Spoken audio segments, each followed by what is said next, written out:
बॉलीवुड में सल्लू, साउथ में अल्लू, पवन सिंह के चेला है नाम हटे। का हो का बियाह बात तो एकदम भुलाइए गइल बाड़ू। का कर काहे खिसियाता हटो ना ना बोलबू का। ओहो ओहो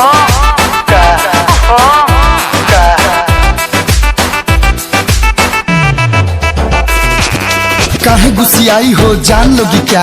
अरे बा छोड़ो ना। काहे गुस्सियाई हो जान लोगी क्या, बोलो मेरी सोना परान लोगी क्या। अरे क्या बोलते हो। कमी रहे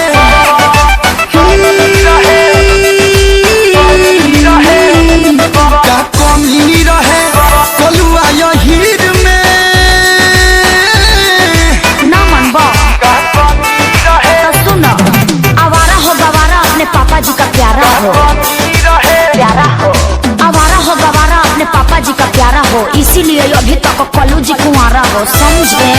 तो का करी अपना बाबू के छोड़ दी ना तोहके जदि पैती खुशियाँ मनैती तोहके जदि पैती खुशियाँ मनैती, नून रोटी खैती जिंदगी बितैती। अब का करब कुछ ना। Get up and let yourself go.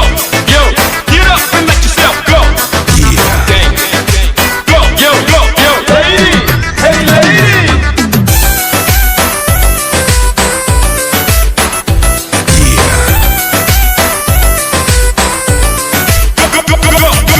हमारा से निमन कौन पा लिया पियावा, बोला तोरा से तो निमने बा। हमारा से निमन कौन पा लिया पियावा, फेसबुक पर देखनी साला बाटे ऊपर यावा।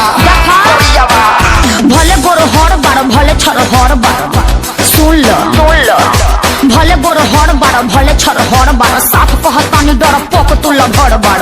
सुनो सुनाओ मिली आनी तारा टोला तुहार भाई रहले भोला। हाँ, झूठ मत बोलो। ए मिली आनी तारा टोला तुहार भाई रहले भोला, दिहन फलाइन के थूर देले हमर रोला। संझिया के फोन कहीं उठबलो नहीं कॉल हो तोहरे नु गलती बा। संझिया के फोन कहीं उठबलो नहीं कॉल हो, लेके आवत रहनी रुई या डिटॉल हो। काहे खाती डिटॉल लगैबे न करते कि पियब काहे खाती पियब काहे खाती